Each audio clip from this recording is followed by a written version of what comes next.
उत्तर प्रदेश की सियासत में 2027 का बिगुल अभी बजा नहीं है, लेकिन भारतीय जनता पार्टी ने अपनी बिसात बिछाने में कोई कसर बाकी नहीं छोड़ी है।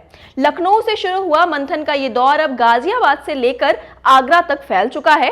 दरअसल बीजेपी इस वक्त ट्रिपल एस यानी संघ, संगठन और सरकार के बीच उस तालमेल को बैठाने में जुटी हुई है जिसकी कमी ने पिछले कुछ चुनावों में पार्टी को सोचने पर मजबूर कर दिया था।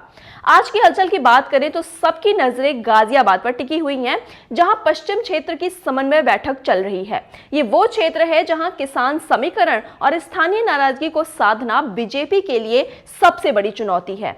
लेकिन बीजेपी यही नहीं रुकने वाली।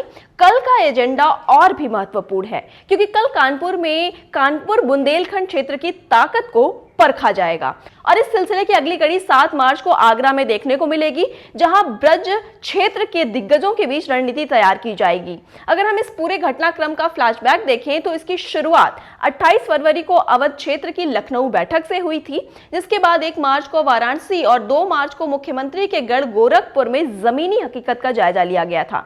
इन बैठकों का सबसे बड़ा संकेत मंत्रिमंडल में फेरबदल और संगठन में नई जान फूंकने को लेकर मिल रहा है। माना जा रहा है कि परफॉर्मेंस या पावर का एकमात्र पैमाना होगी। लेकिन इन चुनावी तैयारियों के बीच बनारस की धरती से उठा एक विवाद पार्टी के लिए सिरदर्द बना हुआ है।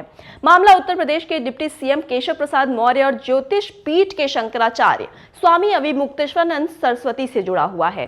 बनारस पहुंचे केशव प्रसाद मौर्य से जब शंकराचार्य को लेकर सवाल हुआ तो उन्होंने बेहद सधे हुए लेकिन चौंकाने वाले अंदाज में कहा, जगत गुरु शंकराचार्य भगवान हैं, वे कहीं भी आएंगे जाएंगे तो भक्त उनका स्वागत करेंगे। उन्होंने खुद को राम, शिव और कृष्ण का भक्त बताते हुए शंकराचार्य के अभिनंदन की बात कही।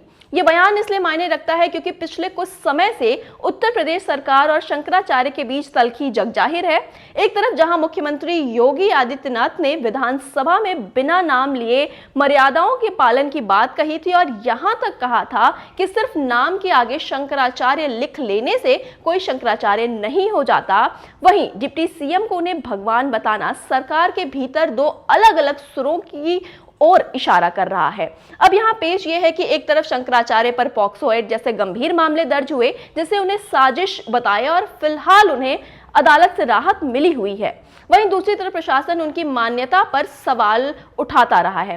ऐसे में बीजेपी की इन समन्वय बैठकों के बीच केशव मौर्य का ये भक्ति मोड़ क्या किसी बड़े डैमेज कंट्रोल की कोशिश है, या फिर ये 2027 से पहले संतों और सनातन समर्थकों के बीच पैदा हुई नाराजगी को थामने का एक जरिया है।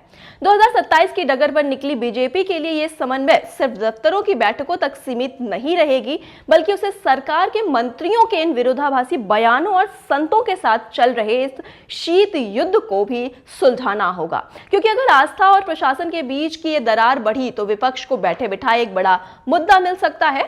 अब देखना यह है कि समन्वय का ये दौर और केशव मौर्य का ये अभिनंदन वाला बयान बीजेपी की चुनावी नैया को कितनी मजबूती देता है। आपकी इस बारे में क्या राय है, कमेंट बॉक्स में जरूर बताइएगा।